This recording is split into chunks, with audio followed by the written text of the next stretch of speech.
اور ان کے استاذ اعظم جن سے انہوں نے ترمذی پڑھی ہے، مولانا سلیم اللہ خان کی تحریر موجود ہے، اور اس تحریر میں ان کو لکھا کہ اس کے بینک کو آپ اسلام سمجھتے ہیں، آپ کی حالت ہے اضلہ اللہ علی علم۔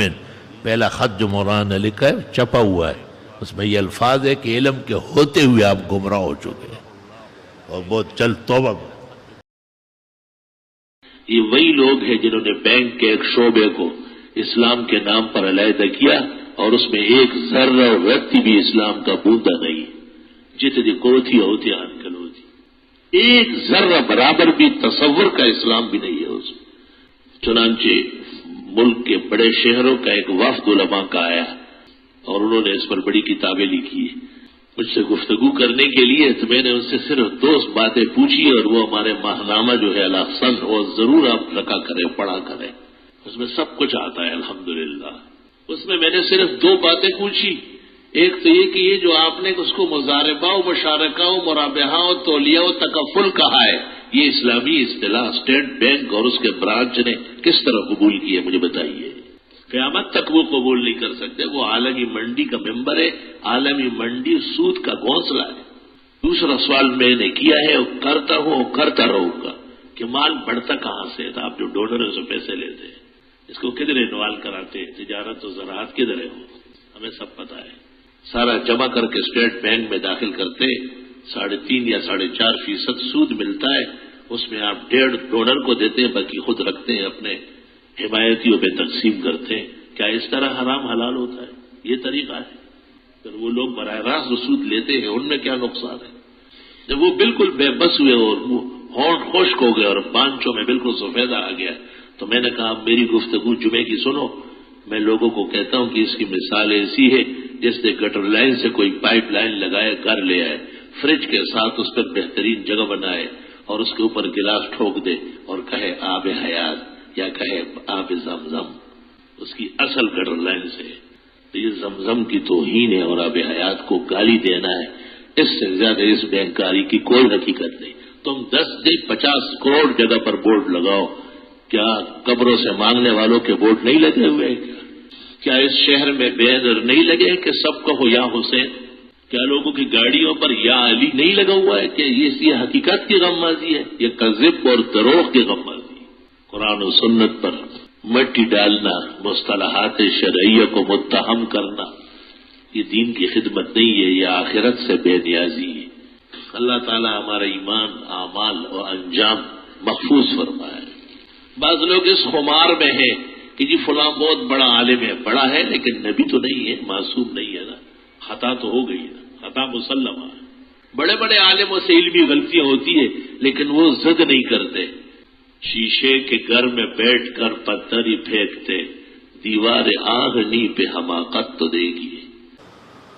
یہاں ایک مسئلہ اور میں وضاحت کروں کہ کچھ لوگوں نے اسلام کے نام پر غلط بیانی کر کے لفظ مکر اور دجل کر کے اسی بینک کے اپنے حصے کو کہا ہے کہ یہ اسلامی بینک ہے، اور وہ جتنے دیکھو تھے اتھیان کلوتی ہے، کچھ بھی اس میں اسلام کی رتی بھی نہیں ہے۔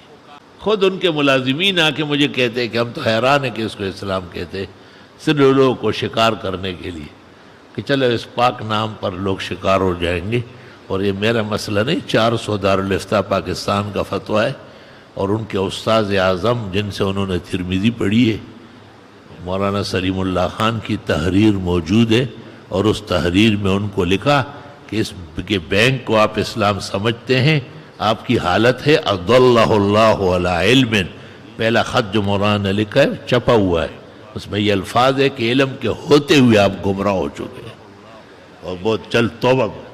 اس لیے نہ پاکستان میں نہ کسی اور جگہ پوری دنیا میں اسلامی بینک نہیں ہے، اور یہ مسلمان ملکوں کی بہت کمزوری ہے۔ اس لیے اب 2 مسئلے پیش آئیں، ایک اسلامی بینک وہ تو قطعاً جھوٹا ہے، اسلام کو بدنام کیا جا رہا ہے، اور اس پر تحریر اور فتوے مکمل ہو چکے۔ ایشیا کے مقتدر ادارہ بنوری ٹاؤن نے کتاب لکھی، سلیم اللہ خان نے فیصلے کیے، عاجز فقیر نے 27 قسطیں الاحسن میں نکالی، اور ماہنامہ الاحسن کا خصوصی نمبر قرآن و سنت اجماع امت علماء و فقہا کے انظار میں موجودہ نام نہاد اسلامی بینکاری کی حقیقت، 700-800 صفحے عزیز ہمایوں مغل کو اللہ جزائے خیر دے، بہت قیمتی کتاب شائع کی، اور جتنی کتابیں انہوں نے لکھی وہ ساری دیکھنے کے بعد نتیجہ یہ نکلا کہ 2 مغالطے امت کو 1400 سال میں دیے گئے۔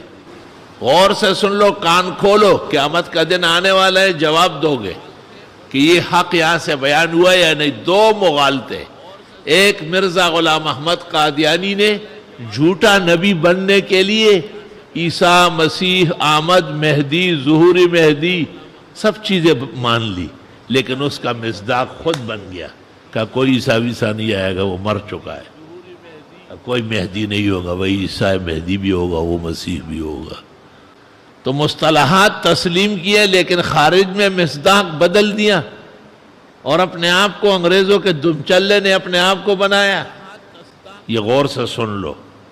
دوسرا مغالطہ اس ٹولے نے دیا ہے جس نے بینک کے نظام کو جوں کا تو اندر وہ سود محض ہے، اور ان کے حصے میں آ جائے تو لوگوں سے کہتے ہیں ڈونروں کو کہ یہ اسلامی بینک ہے، جو بینک کرتا ہے یہ اس کے تابع ہے۔